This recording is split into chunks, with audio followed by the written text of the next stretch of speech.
அஸ்ஸலாமு அலைக்கும் வரஹ்மத்துல்லாஹி வபரகாத்து. அன்பிக்கினிய சகோதர சகோதரிகளே, பிறமத அன்பர்களே, நண்பர்களே, இது மறை கூறும் இறை தூதர்கள் தொடர் காணொலியில் பாகம் 111 நபி யூசுப் அலைஹிஸ்ஸலாம் அவர்களுடைய வரலாற்றில் பாகம் 21.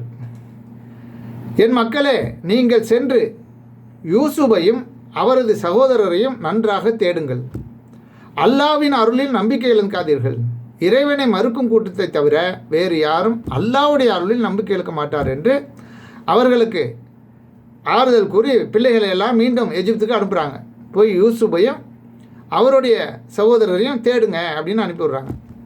அவர்கள் அவரிடம், அதாவது யூசுப்பிடம் வந்தார்கள். அவங்க சகோதரர்கள் எல்லாருமே சேர்ந்து திரும்ப மீண்டும் எகிப்துக்கு தன்னுடைய சகோதரர் யூசுப் அவர்களிடம் வந்து சேர்றாங்க. அமைச்சரே, எங்களுக்கும் எங்கள் குடும்பத்தினருக்கும் வறுமை ஏற்பட்டுள்ளது. அற்பமான சரக்குகளையே கொண்டு வந்திருக்கிறோம். எனவே எங்களுக்கு முழுமையாக உணவுப் பொருள் தருவீராக.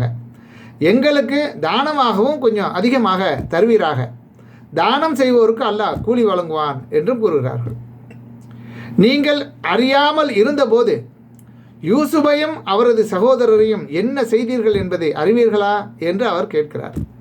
தன் சகோதரர்களிடம் யூசுப் அலைஹிஸ்ஸலாம் இப்படி கேட்குறாங்க, என்னென்ன அநியாயங்கள் பண்ணீங்க, அதெல்லாம் உங்களுக்கு ஞாபகம் இருக்கா அப்படின்னு கேட்குறாங்க. உடனே இவங்களுக்கு விளங்கி போச்சு, ஆஹா, இவர் தான் நம்ம சகோதரர் யூசுப் அப்படிங்கிறத விளங்கின பிறகு, நீர்தான் யூசுஃபோ என்று அவர்கள் கேட்டார்கள். அதற்கு அவர், நான் தான் யூசுப், இவர் எனது சகோதரர். அல்லாஹ் எங்களுக்கு அருள் புரிந்து விட்டான். யார் இறைவனை அஞ்சி பொறுமையை கடைபிடிக்கிறாரோ அத்தகைய நன்மை செய்வோரின் கூலியை அல்லாஹ் வீணடிக்க மாட்டான் என்றும் யூசுப் அலைஹிஸ்ஸலாம் கூறுறாங்க. அல்லாவின் மீது ஆணையாக, அல்லாஹ் எங்களை விட, அவர்கள் யூசுப் அலைஹிஸ்ஸலாம் அவர்களுடைய சகோதரர்கள் கூறுறாங்க, அல்லாவின் மீது ஆணையாக, அல்லாஹ் எங்களை விட உம்மை தேர்வு செய்து விட்டான். நாங்கள் தவறிழைத்து விட்டோம் என்றும் அவர்கள் கூறினார்கள். இன்று உங்களை பழிவாங்குவது, உங்களை தண்டிப்பதோ இல்லை. உங்களை அல்லாஹ் மன்னிப்பானாக. அவன் கருணையாளர்களில் மிகச்சிறந்த கருணையாளன் என்றும் யூசுப் அலைஹிஸ்ஸலாம் அவர்களிடம் கூறி அவர்கள் செய்த அனைத்து தவறுகளையுமே முழுமையாக மன்னித்து விட்டார்கள்.